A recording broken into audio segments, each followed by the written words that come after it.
nagtatakbo. Naitanong ko ang pangalan mo, tumibok agad itong aking puso. Ito nga ba ay pag-ibig na naipagtapat ko ang damdamin ko?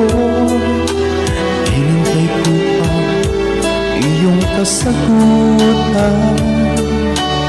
Iniis ko ang mahabang